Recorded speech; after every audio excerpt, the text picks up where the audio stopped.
Hey guys, welcome to Relatable. Happy Tuesday. Hope everyone has had a wonderful day, a wonderful week so far.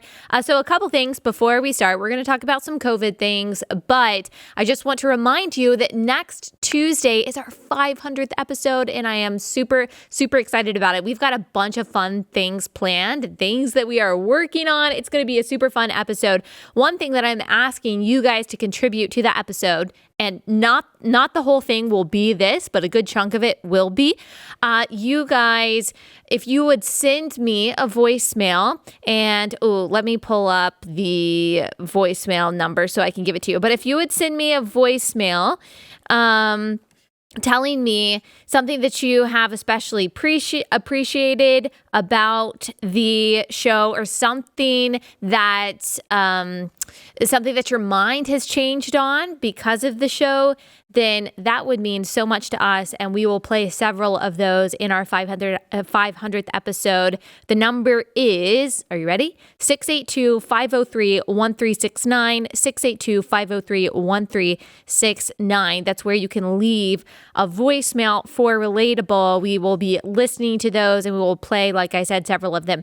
Not all of them. And if we don't get to yours, it's not because I didn't so appreciate it. It's not because I'm not grateful to you for taking the time to do that. We just do have a limited amount of time. But please, if you haven't done that, please do so. That would mean a whole lot to us. I'm really, really excited about our 500th episode. I can't believe it's been that long.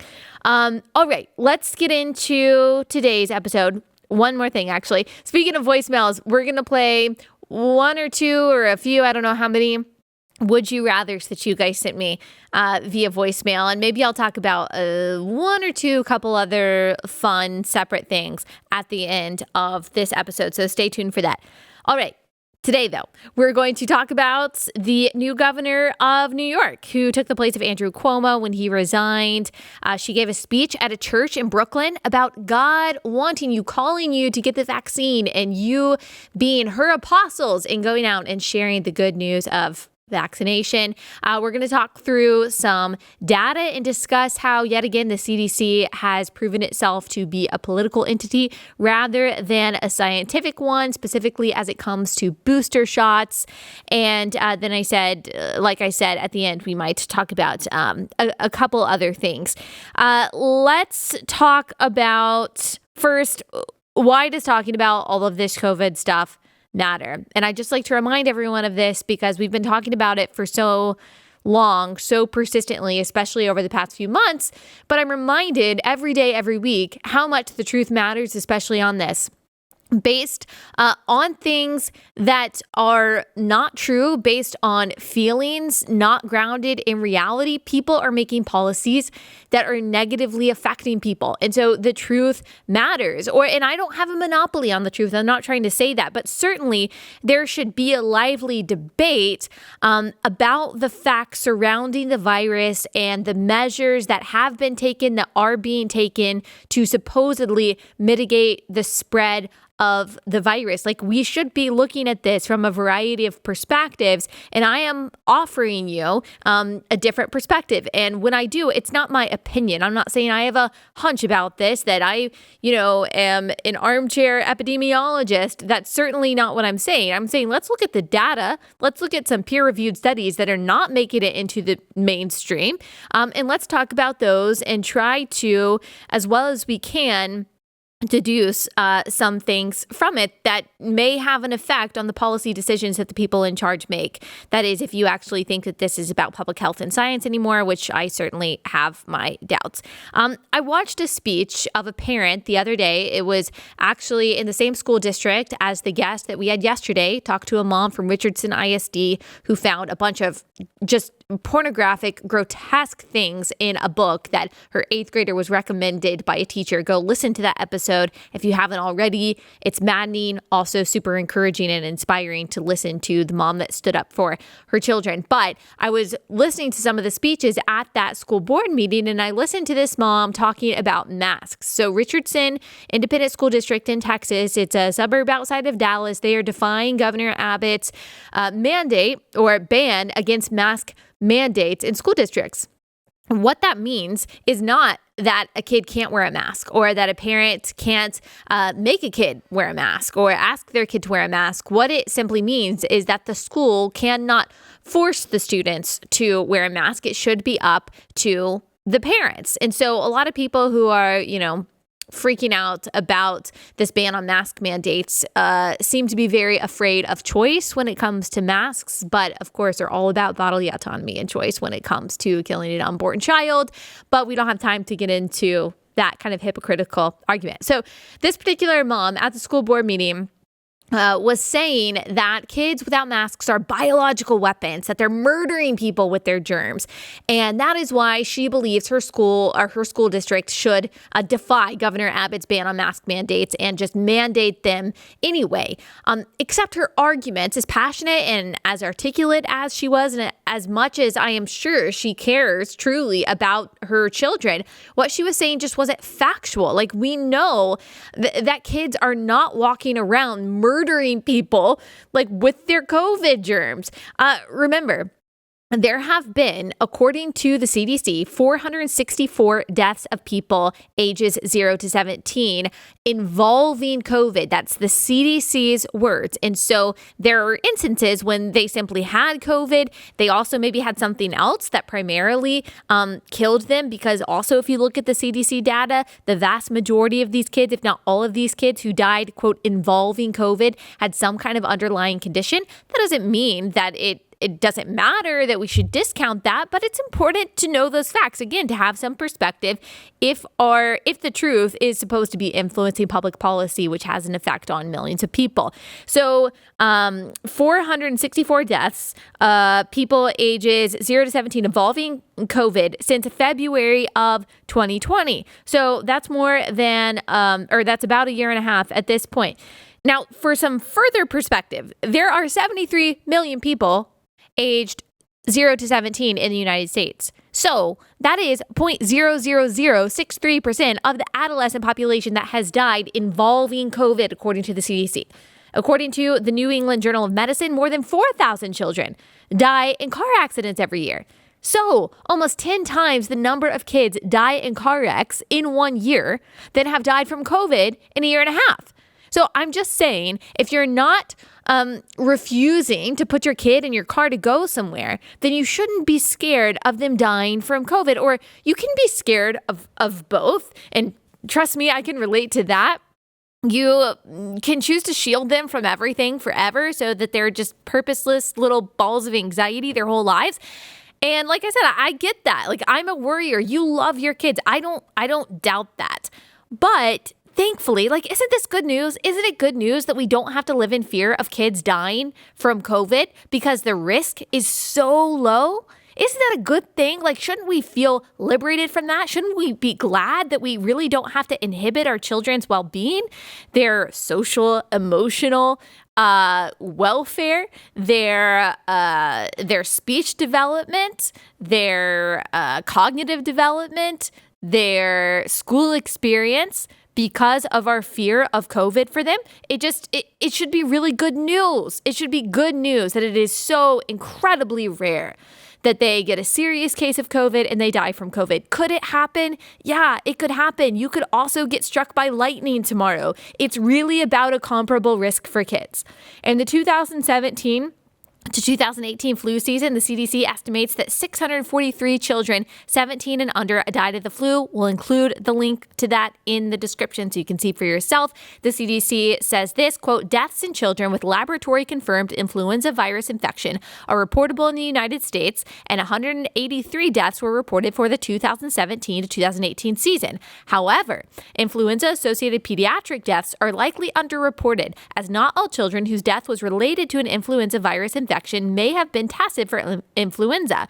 Therefore, we used a mathematical model to estimate the total number of pediatric deaths based on hospitalization rates and the frequency of death in and out of the hospital from death certificates, estimating that there were more than 640 deaths associated with influenza in children. Again, that's the 2017 to 2018 flu season.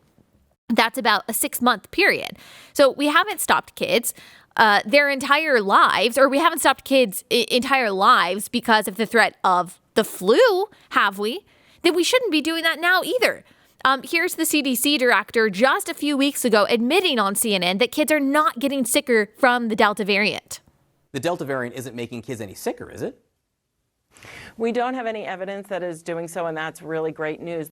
So, I mean, that's from the horse's mouth. And I don't think that Rochelle Walensky, I don't think that she does a good job. Like, I think that she is very politicized. I think that she is not a confident, competent spokesperson for the CDC, but she was kind of made to admit what we know is true. I hear a lot of people talking about, well, the Delta variant has changed the game for kids, or long COVID has changed the game.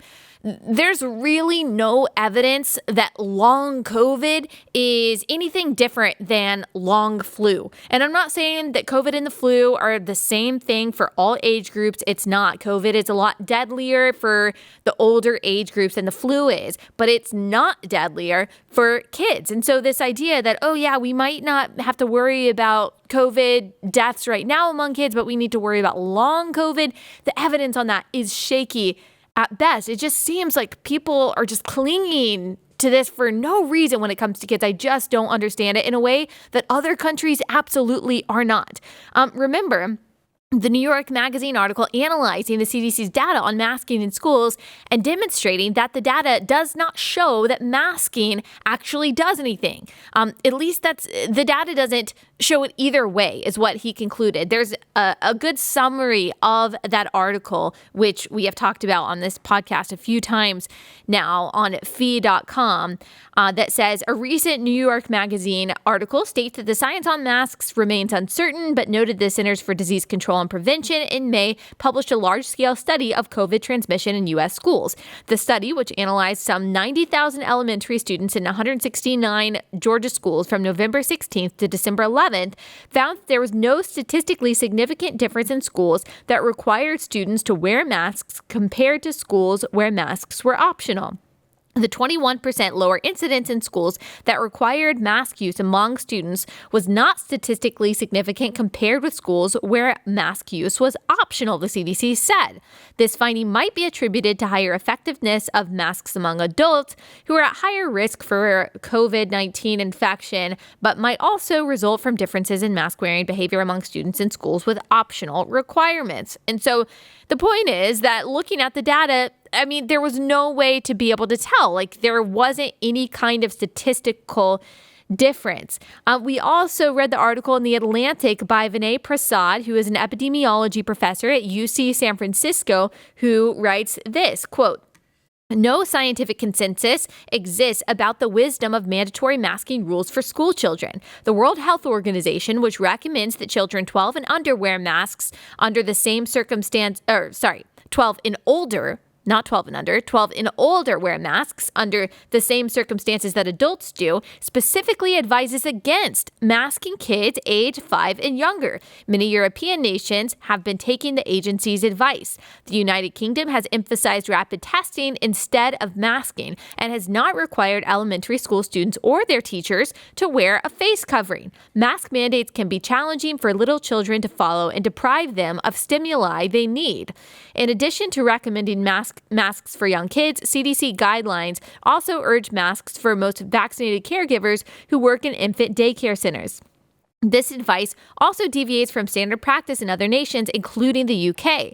Many studies support the importance of babies seeing caregivers' faces. Of course, we all know this.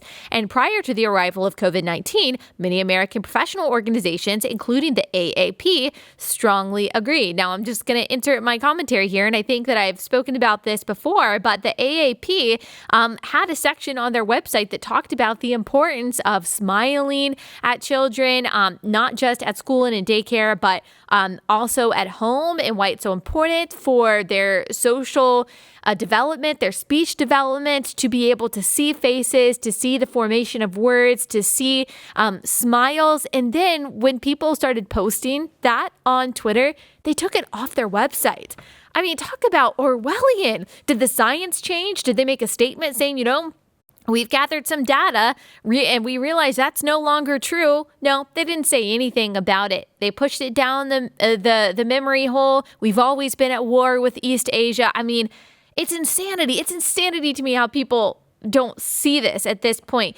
The article goes on to say, and I know I'm reading a lot out of it, but I just think that it's really good. He says, K through 8 schools in affluent and highly educated Palo Alto, California, require kids to mask even outdoors at recess. San Diego schools recently announced an outdoor mask mandate as well. Yet scientists have known for some time that outdoor transmission is exceedingly rare, and many experts believe that outdoor masking is misguided. When masks are required in outdoor settings, kids may experience limitations in play, exercise tolerance, and socialization. And actually, I just saw, and this just came to my head, and I don't have it right in front of me, that obesity has increased by something like 30% or something like that among kids ages 5 to 11 over the past year and a half. And we're going to try to inhibit their recreation, their exercise even more by putting a mask on them outside.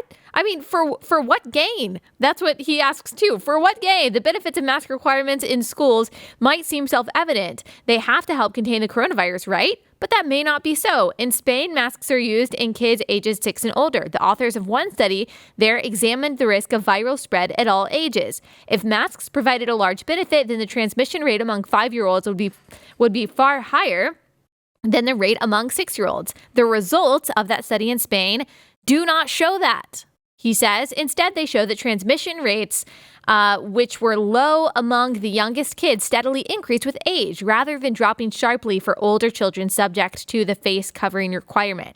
This suggests that masking kids in school does not provide a major benefit and might provide none at all. So if you don't believe me, like if you think that I'm politicizing this, listen to other doctors, listen to epidemiologists that are standing up and saying, no, this doesn't make sense. And ask yourself why organizations like the CDC, the AAP won't actually give you the science behind making, for example, 2-year-olds wear masks, or why they have decided to defy the WHO when it comes to this. Why America and maybe Canada, I'm not sure, stands alone when it comes to masking little kids. Even Australia, where it's literally a police state in some parts, they don't make kids wear masks. And so this is, people get mad when I say this, but it's true. If you are making your kid at this point wear a mask, and I'm not just talking about, okay, you have to get on a plane, you have no other option, you have to make your kid wear a mask. I'm talking about if you are choosing to make your kid wear a mask, whether you know it or not, you're doing it because of politics. You're doing it because of politics. The data isn't there. The science is not there. You're doing it because, and again, I'm sure it's not intentional, but because you have been told this is what it looks like to be safe, to be smart, to be scientific, to love your neighbor. But none of those descriptors are actually true if the reason that you're masking your child isn't actually based in any scientific evidence. It's crazy. It's crazy. So we've also talked about Dr. Marty Makary. He is a professor at the Johns Hopkins Bloomberg School of Public Health. He writes for Wall Street Journal about the adverse effects of masks on kids. He says, quote, in March, Ireland's Department of Health announced that it won't require masks in schools because they may exacerbate anxiety or breathing difficulties for some students. Some children compensate for such difficulties by breathing through their mouths. Chronic and prolonged mouth breathing can alter facial development. It is well documented that children who mouth breathe because adenoids block their nasal airways can develop a mouth deformity and elongated face. The possible psychological harm of widespread masking is an even greater worry. Facial expressions are integral to human connection, particularly for young children who are only learning how to signal fear, confusion, and happiness. That's something that I really worry about. I really worry about kids who are victimized, who are unable to describe their abuser, who are unable to even express their discomforts. I just think it puts kids in a very vulnerable situation. And gosh, I can't even imagine what we're doing to them long term, which I'll talk about in a second. The article goes on to say by Dr. Makary, covering a child's face mutes these nonverbal forms of communication and can result in robotic and emotionless interactions, anxiety, and depression. Seeing people speak is a building block of phonetic development. It is especially important for children with disabilities disabilities such as hearing impairment. Also, a University of Waterloo study finds, and we've talked about this before, that cloth masks and surgical masks are not effective. Hardly at all. New York Post reports this. The results show that a standard surgical and 3-ply cloth mask filter at apparent efficiencies of only 12.4% and 9.8% respectively. And that is if the masks are totally clean and totally dry, which the dryness and the cleanliness of those masks goes away in about 20 minutes. We've talked about that's according to another study that was done several years ago, I think in 2010, that I linked to in the long post on my website that I did about masks and all the studies that show that, especially for kids, they're not all that effective. However, I want to give air to this because you might have seen a new study by the CDC that came out on the 24th that looked at schools in Arizona. The study finds this, quote, in the 2 largest Arizona counties with variable K through 12 school masking policies, the onset of the 2021 to 2022 academic year, the odds of a school-associated COVID-19 outbreak were 3.5 times higher in schools with no mask requirement than in those with a mask requirement implemented at the time school started. So what do we make of all of that? I'll tell you what I think that we should make of that in light of everything else that we know and the other data that we have. But before I get to that, let me tell you guys about my first sponsor for the day, and that is Annie's Kit Clubs. Annie's Kit Clubs are a great way to be creative and to enjoy your favorite hobbies without the hassle. So every month, Annie's Kit Clubs will send you a creative, crafty woman who likes to do crafts and is looking for a productive way to spend her time rather than just scrolling on Instagram or watching Only Murders in the Building on Hulu. You are maybe looking to crochet, you're looking to knit, you are looking to card make or jewelry make, but you don't want to, look up how to do those things. Maybe you don't believe that you have the skill set to do it, or you don't want to go to the craft store and get all this stuff. Well, Annie's Kit Clubs makes that super easy. They send you everything that you need, instructions and all of the supplies once a month at your front porch. You open the box and you have everything you need to make any of those awesome boutique-worthy crafts. Making things with your hands is so good for you. It's therapeutic, it's stress relieving, and they make it super easy. And they have clubs for kids. We talked about that yesterday. So you can get the whole family crafting together. Go to annieskitclubs.com/Allie. Save 50% on your first kit. That's annieskitclubs.com/Allie for 50% off. annieskitclubs.com/Allie.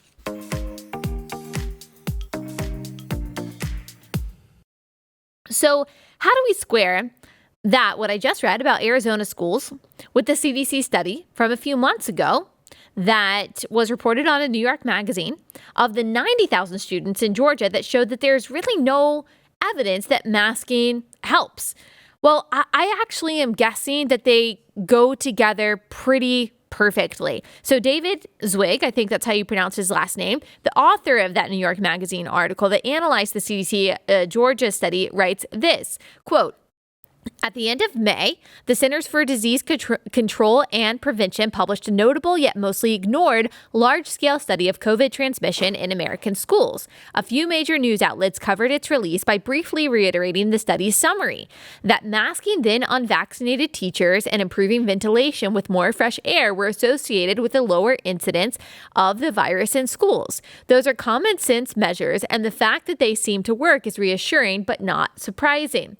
Other findings of equal importance in the study, however, were absent from the summary and were not widely reported. So that's one problem that he talked about. He was on a podcast talking about this, and he said, these studies, they give a summary, and that's the only thing sometimes that journalists actually read. And so that's the only thing that they report on rather than digging into the data. And why not all of the findings are included in the summary that they know that most people are going to read? I'm not sure, but David Zwig actually dug into the data, and he goes on to say this in his article. These findings cast doubt on the impact of many of the most common mitigation measures in American schools: distancing, hybrid models, classroom barriers, HEPA filters, and most notably requiring student masking were each found to not have a statistically significant benefit. In other words, these measures could not be said to be effective.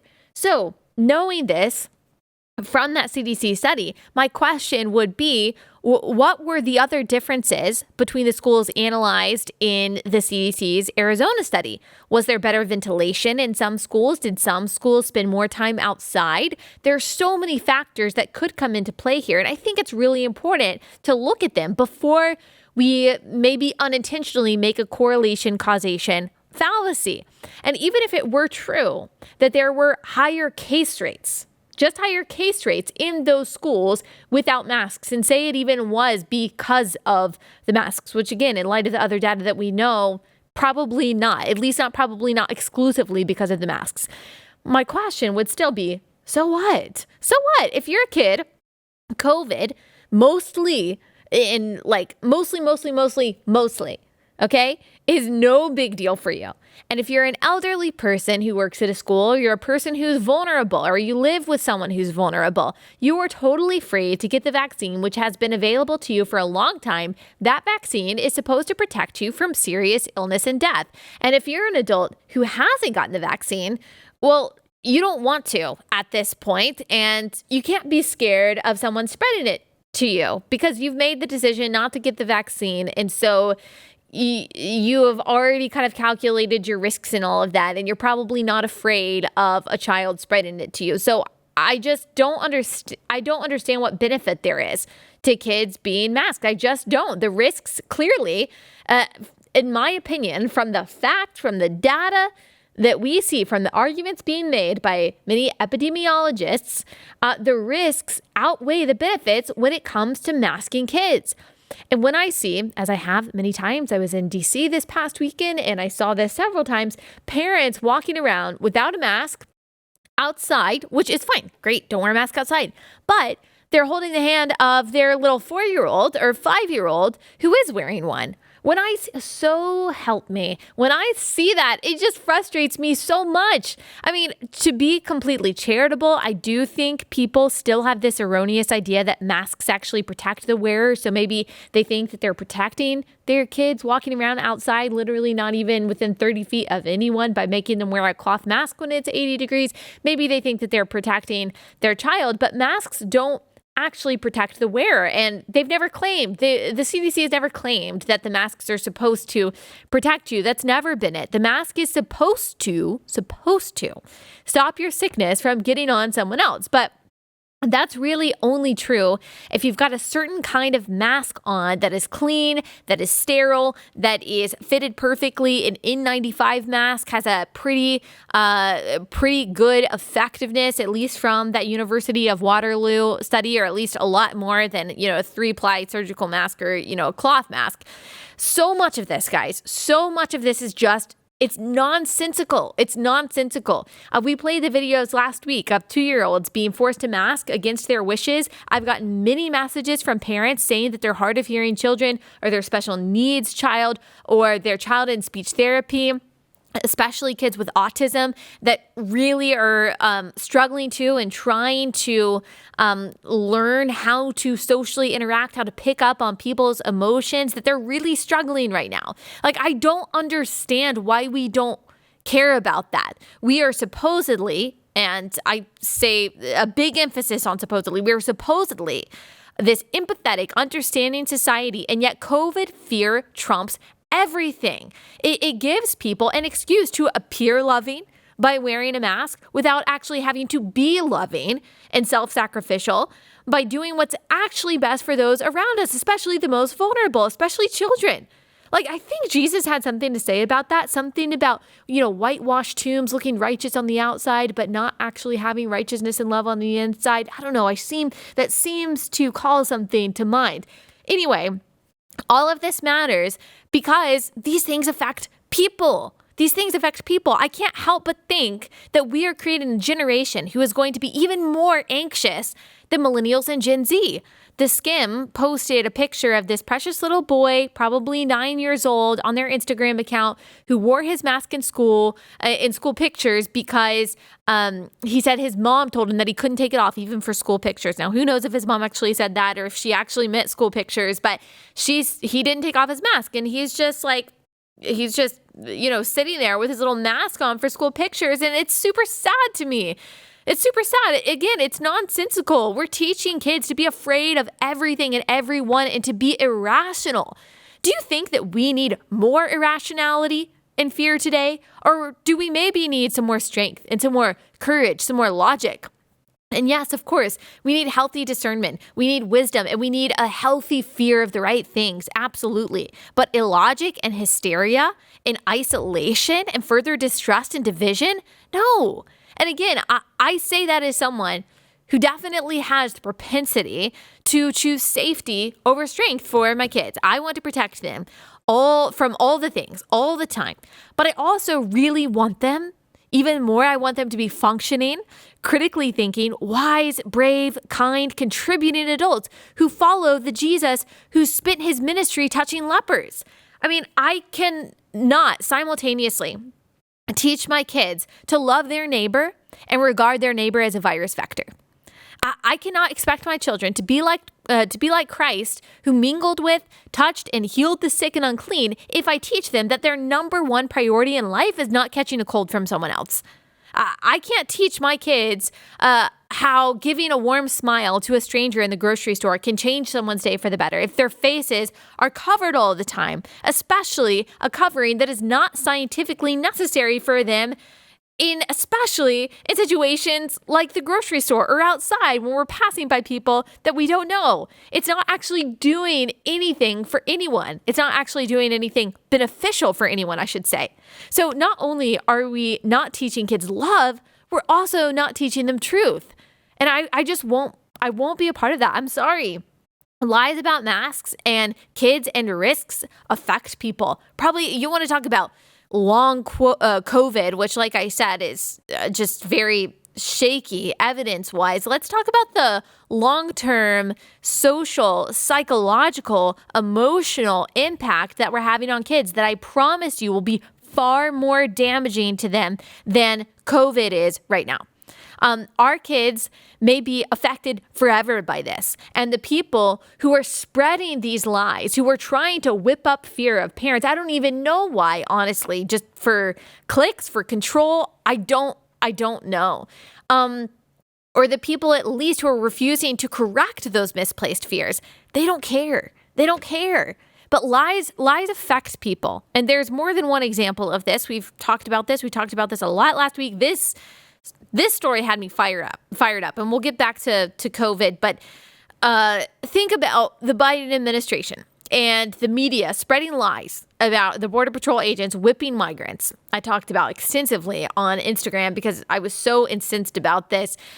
I talked about how that just wasn't true. We looked at the different angles of the different photos that were taken. We looked at actually the video footage. The photographer actually came out and said, whoa, this picture is being taken out of context. What people are saying was happening with like migrants being rounded up and whipped like cattle. That just wasn't true. And yet you had every Democratic politician, including Joe Biden himself, saying, oh, this is not who we are. Biden actually took the podium and said, they will pay.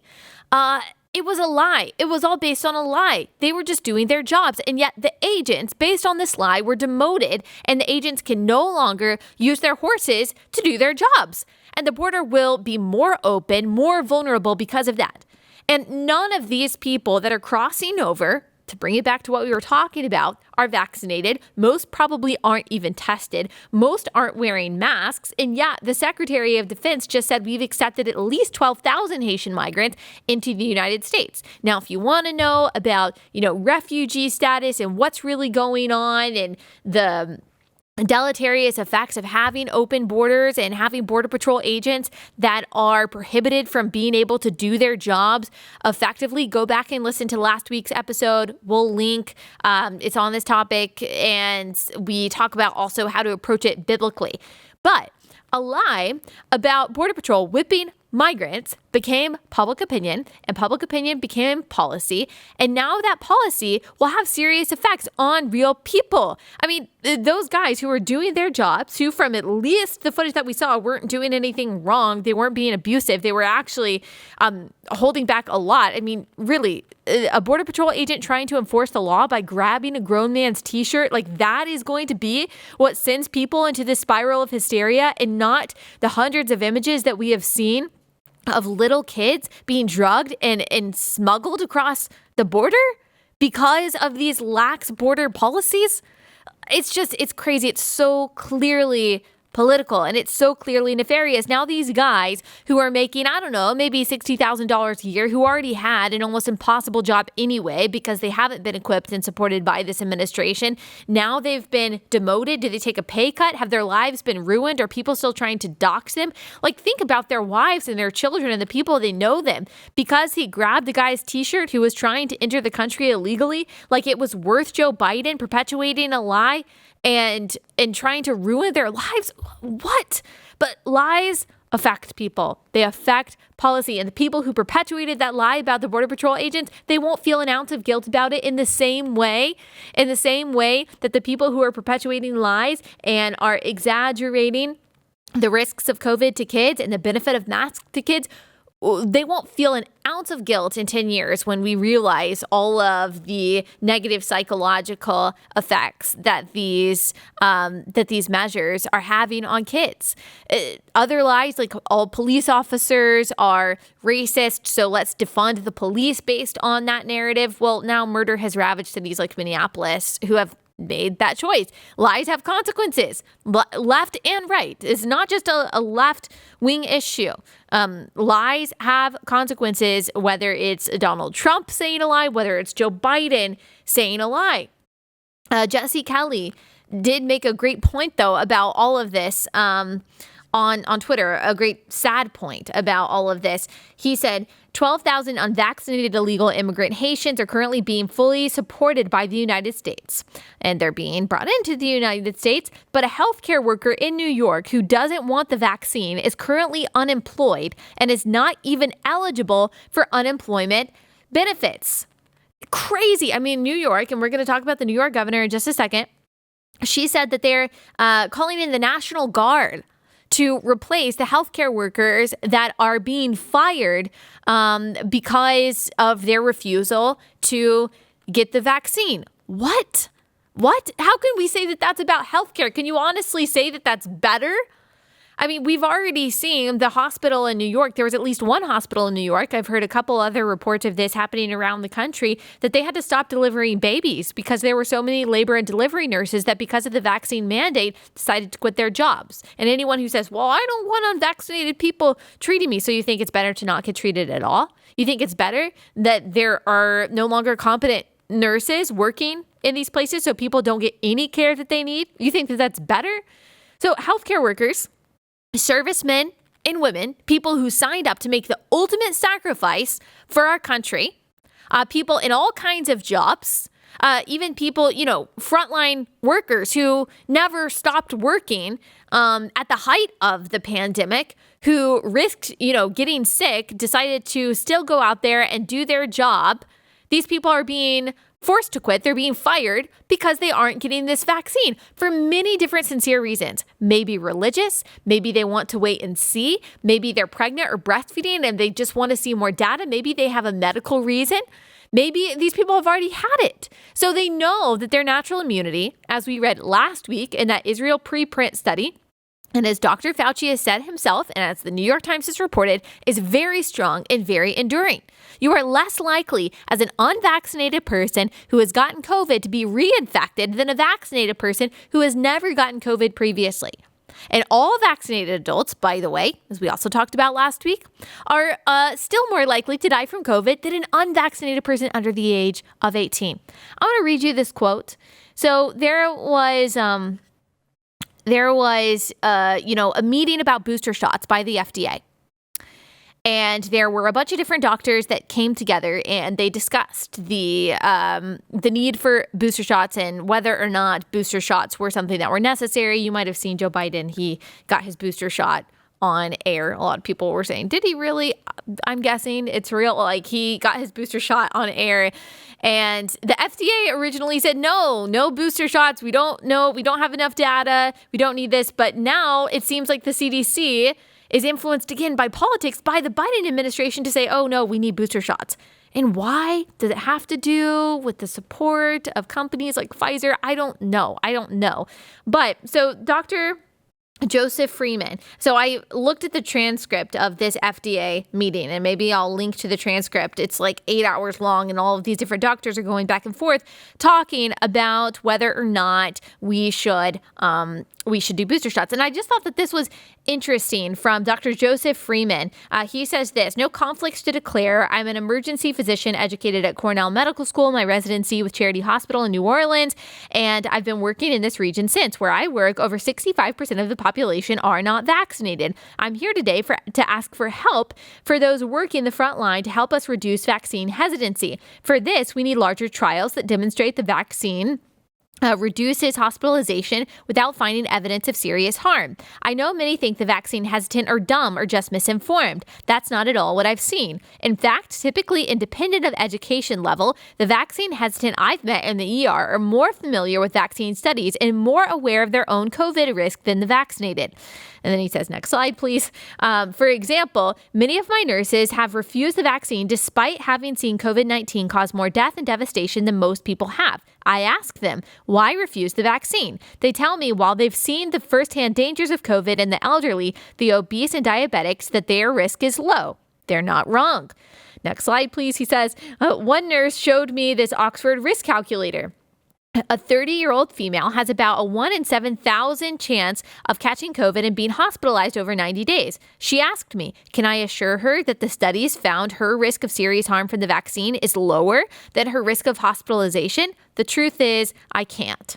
So this Dr. Joseph Freeman, who is clearly pro-vaccine, he wants to convince people to get the vaccine. At least he is giving credit to many of the people who don't want the vaccine, who have done a lot of research. Now, maybe that's not true for everyone who is refusing the vaccine. Maybe some people truly, they believe in conspiracy theories. But at this point, if someone hasn't gotten the vaccine, they probably cannot be convinced. And yet you had Joe Biden say yesterday that we need 98% of the country to get the vaccine before we can move on. Is there any historical precedent for that kind of thing? For saying that is the threshold for when we can move on past a particular disease? I guarantee you not even 98% of the country has had their MMR shot. There are probably a lot of adults walking around right now who either got their MMR shot when they were young and it ended up fading, because that does happen. That's why, for example, your OB might tell you when you're pregnant to get the MMR shot again, or they just never got the MMR shot. There's a bunch of baby boomers who never got measles, mumps, or rubella, but they also didn't get MMR when they were younger because it wasn't on the list of immunizations that were required for kids. So I guarantee you there's a ton of people, a much bigger percentage than 2%, who have never gotten their MMR shot, who are walking around fine. We've never thought about it. But now we have to have 98% of people vaccinated in order to move on with their lives. When are you guys going to realize this does not have to do with the science for the most part? I'm not saying it never does. I'm not saying COVID is fake. I'm not saying it doesn't threaten people. I'm just saying the measures that we're taking at this point, the policies that are being put into place at this point really don't make a whole lot of sense and obviously hurt more than help, especially when you see hospitals like those in New York that are really struggling. When you see police officers in Melbourne, Australia, and in France, beating unarmed women, pushing elderly people to the ground who are peacefully protesting the lockdowns, and they're doing so in the name of health.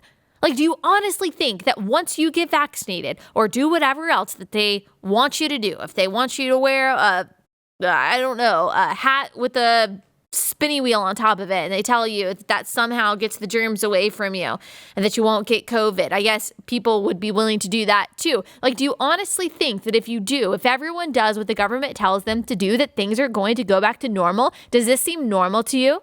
Does dispatching the police, the militarized police around the world in places like Australia and France to try to push people to the ground who are peacefully protesting or who are just in the wrong place? I saw a terrible video yesterday of a man in Melbourne, Australia, who was smoking a cigarette outside with one of his friends who was 100 yards from his house. He was literally tackled to the ground by police officers, hands behind his back, and got arrested. His friend is standing there what the heck are you doing? We weren't doing anything wrong. And the police in the video, you can hear them say he has no valid reason to be out in this park and eating with his friends.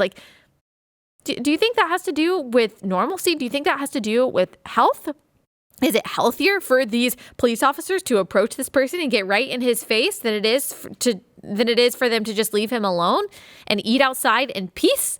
Like, what about any of the people in charge makes you think that normal is the goal that they have?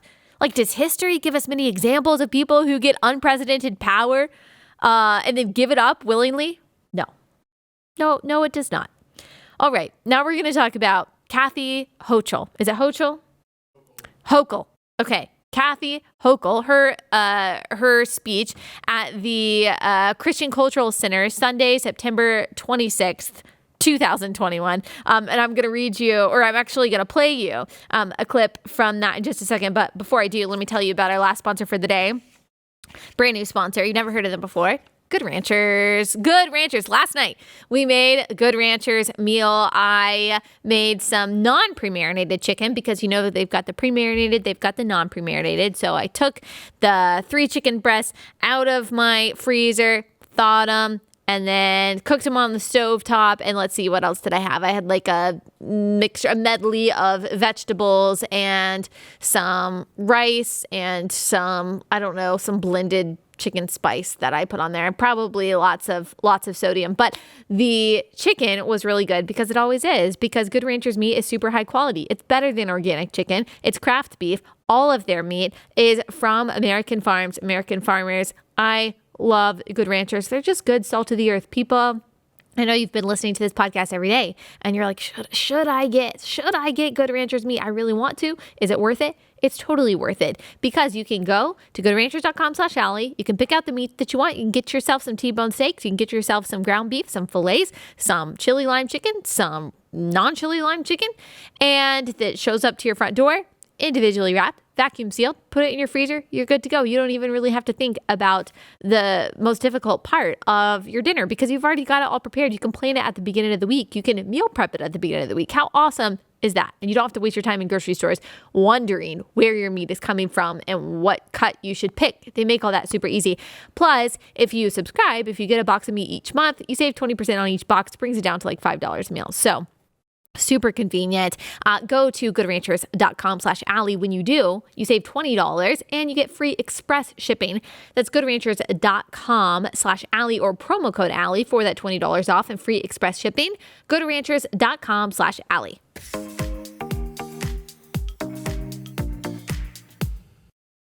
Okay, let's play this interesting clip from our good friend, Governor of New York, Kathy Hochul. We are not through this pandemic. I wished we were, but I prayed a lot to God during this time. And you know what? God did answer our prayers. He made the smartest men and women, the scientists, the doctors, the researchers. He made them come up with a vaccine. That is from God to us. And we must say, thank you, God. Thank you. And I wear my vaccinated necklace all the time to say, I'm vaccinated. All of you. Yes, I know you're vaccinated. You're the smart ones, but you know there's people out there who aren't listening to God and what God wants. You know this. You know who they are. I need you to be my apostles. I need you to go out and talk about it and say, we owe this to each other. We love each other. Jesus taught us to love one another. And how do you show that love? But to care about each other enough to say, please get vaccinated because I love you. I want you to live. I want our kids to be safe when they're in schools. I want you to be safe when you go to a doctor's office or to a hospital and are treated by somebody. You don't want to get the virus from them. You're already sick or you wouldn't be there. We have to solve this, my friends. I need every one of you. I need you to let them know that this is how we can fight this pandemic, come back to normal, and then start talking about the real issues that we have to. Fighting systemic racial injustice, which exists today. And if there's a denier, I will take you on any day because I've seen it. I know it exists. And we are not going to have a blind eye to this ever again any longer under my watch. And that is my commitment to you. How does that last part always get in there? Like, that wasn't even talking about that. And somehow, like, let's bring in the racial injustice point. So strange. I have so many problems with that. I did say something that I was probably too rude and I regret saying on Instagram. When I posted this on Instagram, I said something super snarky, which honestly, I'm being serious. I shouldn't have said. I said, you know what? People who are pro-abortion, that part is true, and who haven't read their Bible in 27 years shouldn't pretend like they have moral and spiritual authority. That was rude. I do not know that she hasn't read her Bible in 27 years. In fact, I read some other things about her, and, she's Catholic, and I'm sure she has, read her Bible. I should not have said that, so I apologize for being snarky. Her argument just really bothered me, and I'll explain why. First, just factually, unvaccinated does not mean infected. Also, vaccinated doesn't mean not infected. So someone who doesn't have the vaccine may not be infected and is therefore not passing it on. And someone who is vaccinated may have it and may pass it on. And you're not necessarily less likely to get COVID, and you're definitely not less likely to pass COVID once you get COVID if you are vaccinated. We have talked several times now about that CDC map that we have linked that you can look at vaccination rates. That vaccination rates and case rates. There are many parts of the country right now that have high vaccination rates and some of the highest case rates in the country. What the data does seem to show is that even if you get it, and even, if you're able to spread it, which we know that the viral load is the same in the vaccinated versus the unvaccinated, that you're probably not going to go to the hospital and die, but you're also probably not going to go to the hospital and die if you don't get the vaccine. But for some parts of the population, your hospitalization risk might be higher. And so once you get vaccinated, you have a lower risk of that. So my question is, knowing that you can still get it, you can still spread it, who are you loving by getting vaccinated yourself if the vaccine doesn't stop you from spreading it? And if everyone who wants the vaccine has gotten it and is supposed to be therefore protected? I know people say that, that healthcare workers are the ones that are really being burdened by all of this because people who are not vaccinated are coming in and they're needing care that they shouldn't have to need because it's preventable. But I don't know about that. David Swig, now writing for The Atlantic, reports this. Quote, a new study suggests that almost half of those hospitalized with COVID-19 have mild or asymptomatic cases. Some COVID patients need extensive medical intervention, such as getting intubated. Others require supplemental oxygen or administration of the steroid dexamethasone. But there are many COVID patients in the hospital with fairly mild symptoms too, who have been admitted for further observation on account of their comorbidities or because they reported feeling short of breath. Another portion of the patients in this tally are in the hospital for something unrelated to COVID and discovered that they were infected only because they were tested upon admission. How many patients fall into each category has been a topic of much speculation. In August, researchers from Harvard Medical School, Tufts Medical Center, and the Veterans Affairs healthcare system decided to find out. Did they need treatment for COVID, or was there some other reason for admission, like cancer treatment or a psychiatric episode, and the COVID diagnosis was merely incidental? According to the researchers, 40 to 45% of the hospitalizations that they examined were for patients in the latter group. And these are being counted as COVID hospitalizations. I just don't believe, from what we know, that it's true that most hospitals are overwhelmed because of COVID. Definitely not in the pediatric ICU, which is what we've been hearing. They're experiencing a big wave of serious RSV, which actually does kill infants. And just as an aside, consider why so far we haven't seen a huge push for an RSV vaccine, even though it has been very dangerous and even deadly to children for a very long time. I don't know, just something to think about. I think that, the overwhelmed hospitals because of COVID, I think that's, the case in some places. I don't doubt some of the people, the nurses who are saying that, especially those of you who follow me who say that's true. I'm not doubting you, but I think, and actually I know, that most hospitals are also short-staffed, and that you see this little phrase, staffed beds are full in some ICUs in some hospitals, which actually means it's a staffing shortage, not a bed resources shortage. People are coming in also for things that they weren't coming in for last year because they were still shut inside their homes. They were scared of getting COVID. And so hospitals are also overwhelmed for that reason. And I really do fail to understand how your neighbor is all that affected, in light of everything that we just noted, is all that affected by you getting this particular vaccine. Now, I am actually fine with what the governor said. I'm actually fine with some people saying that they believe that a vaccine or any development of modern medicine is a gift from God. I think that there are many forms of modern medicine and treatments and preventatives today that are what we call gifts of common grace. That means they're not exclusive to Christians. They are, by God's grace, available to everyone. So good food, beautiful mountains, sex. These are all examples of gifts of common grace. But for whatever reason, you may not believe that this vaccine is a gift to us from God.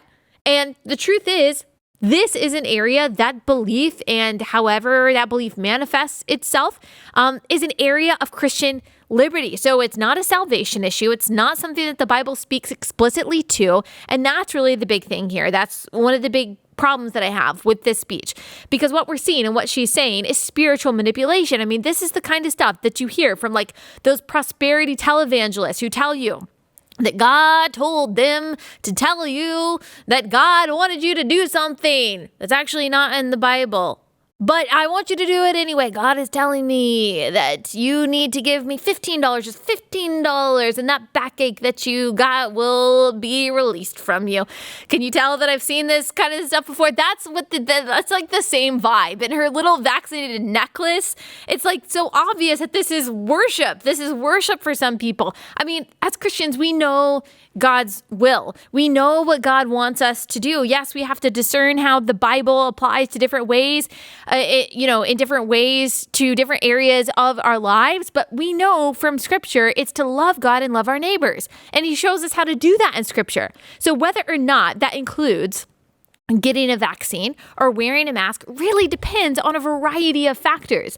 It's not un-Christ-like to get the vaccine, nor do I believe it's necessarily Christ-like to get it. But you see how this has become not just a religion for some people, but really more of a cult, because they've got the telltale signs of a cult, which is co-opting, language and concepts from Christianity and then applying it to doctrines that have nothing to do with Christianity. And this, in the midst of her saying that they are,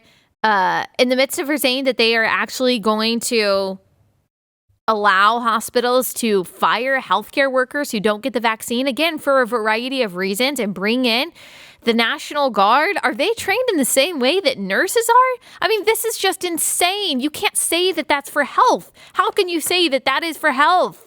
I mean, I honestly, if we are seeing a bunch of healthcare professionals walk out of their jobs and protest this mandate, don't you think we should listen to them? I mean, these are people who, again, were on the front lines at the height of the pandemic, were willing to get sick even when we thought that, maybe this is like a 5% death rate for everyone. Those people were still going to work every day, and now they're getting fired.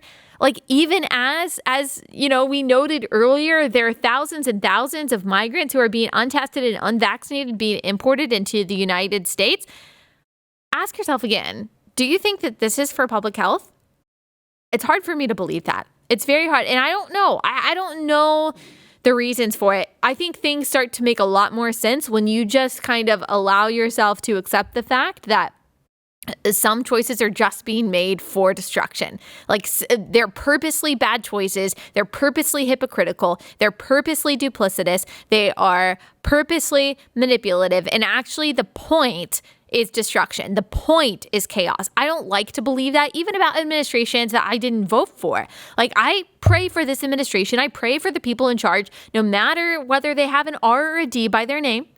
But everything makes a lot more sense if I say, okay, what would be the worst possible choice to make, the worst possible message to convey in this situation, or what would be the best message to convey if I wanted things to go really badly.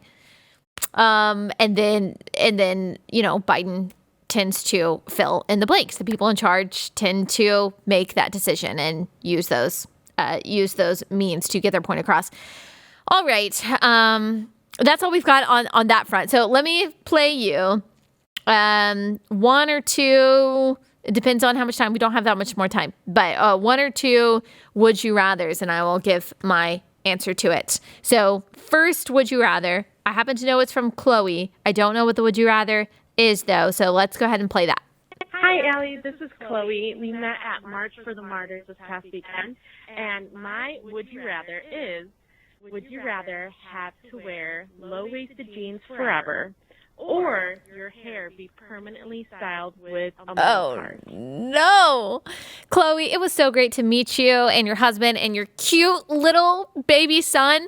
And she came up to me at March for Martyrs and I was like, dude, she wanted to tell me her would you rather right then. I said, no, you have to leave a voicemail. I'm so glad you did. So if you guys have been following me, especially on Instagram, you know I have protested. My hill to die on has been this resurgence of low-rise jeans, which absolutely no one asked for, nor do they need, and the resurgence of the middle part. Like, we're going back to 2000, and you know what? I was never able to wear low-rise jeans. Plus, I was like too young. I was like 9 years old when low-rise jeans were cool, but it's just not my body type, doesn't look good on me. I actually don't know anyone who looks better in low-rise jeans than they do in just like your regular jeans. Like, there's absolutely no reason for that. Now, you know, Abercrombie and Hollister are super excited. They thought that they were just going to go bankrupt. And now they're like, yes, low-rise jeans are back and we can maybe, sell this to Gen Z. And then we've got the middle part, which I literally look like a different person. And I know I'm going to get a barrage of messages from you guys being like, show us your middle part. No, I won't. I will spare you that.